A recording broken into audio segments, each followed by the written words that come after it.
但是呢没有切中它的这一个呢核心，所以我后面我自己去查证了一下，我个人的感觉，我个人的理解啊，我认为呢，直在这里应该把它翻译为了秉持或者是持守的意思。哎，为什么呢？我后面因为我通过查找一些资料，然后发现这个执啊，它的本意是什么呢？本意是拘留和拘役的意思，也就是拿住犯人的这个意思。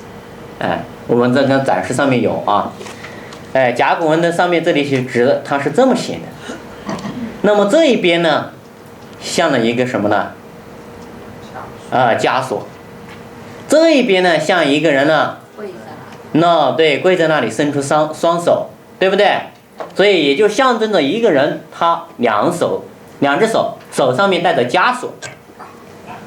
那么通过这个的本意，然后慢慢的引申为了什么呢？拿着、持有、坚持、持守的意思。所以啊，孝于亲所当执，我个人的感觉就是，孝顺、孝敬长辈的这种优良传统，我们应该要秉持，应该要来持守，应该要持守。这是我对第一个啊，孝于亲所当执。第二个，悌于长，这个呢是因为我先前的时候呢和有学员做交流的时候，然后就探讨了这个问题，也就是说，这个悌到底是读 d 还是读 t， 是不是？他们也提出了他们的一种观点，因为在有的版本，这个悌于长的这个 t 它没有加竖心旁，对不对？没有加竖心旁，但是首孝悌的 t 它加了竖心旁。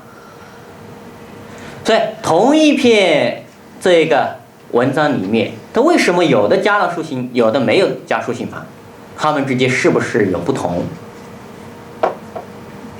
所以后面呢，我也经过反复的思索啊，我认为应该还是要把它读为 t。荀子他的王志里面有一句话叫什么呢？能以事兄谓之 t。那么就是尊敬和友爱兄长，这才称为悌。那么孔融他能够让梨的话，也就是尊敬友爱兄长。那么这里呢，应该还是把它当作读为了悌读为了悌。第三个日所残，这个残呢比较难写，但是呢不难理解比较难写。第四个呢，韩愈君，这个愈呢比较容易读错第五个，此四独。那么这个独呢，有的这一个呢，学员他就跟我讲了，他说，我现在在查证资料的时候，发现这个独是水沟水渠的意思啊。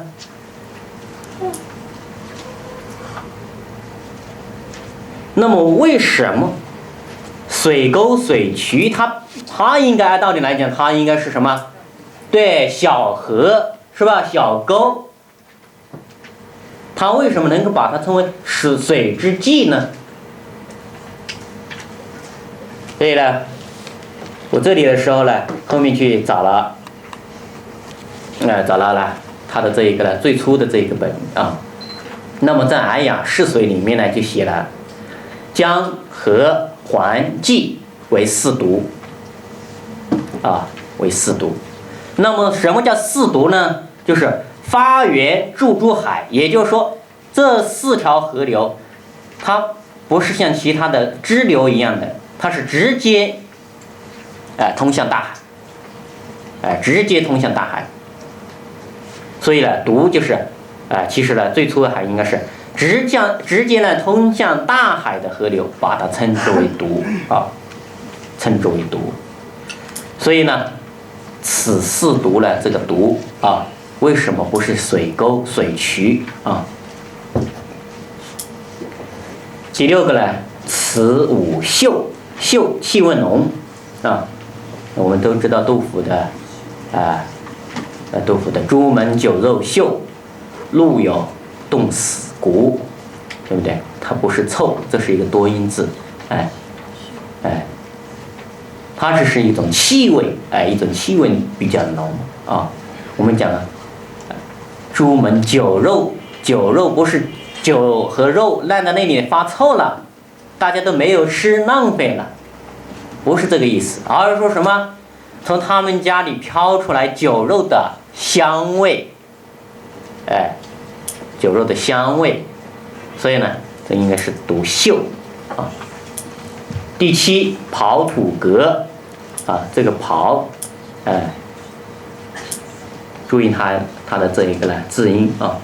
第八呢，当师序，师呢，师从，遵守，按照的意思。序和我们现在的这个顺序的序是一个通假字啊，也就是说，父慈子孝，夫和妻顺，兄友弟恭，以及呢朋信友义，君敬臣忠，这10种伦理顺序应该要遵守啊，应该要遵守。第九呢，渊去入，渊去入，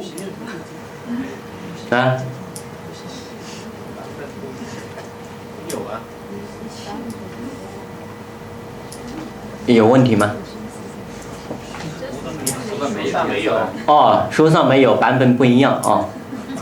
好，《三字经》的版本我可以跟大家讲啊。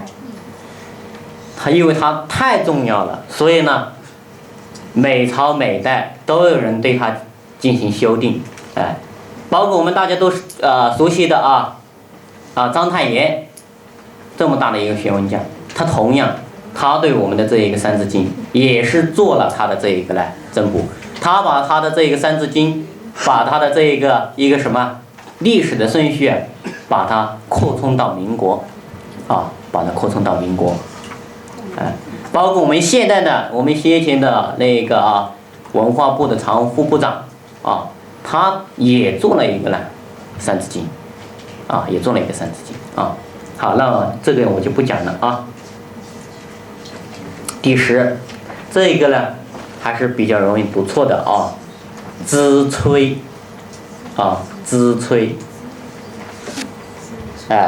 资催，我这个是不是齐催，也不是齐衰那么这个资它正常的写法应该这边还有一个绞丝旁有一个绞丝旁，这一边是齐的一个繁体齐的一个繁体。那么它是我们五福中的第2等，第1等是斩崔，大家都知道的斩崔，也就是说，它这个衣服做出来的时候它没有经过任何的这一个修饰，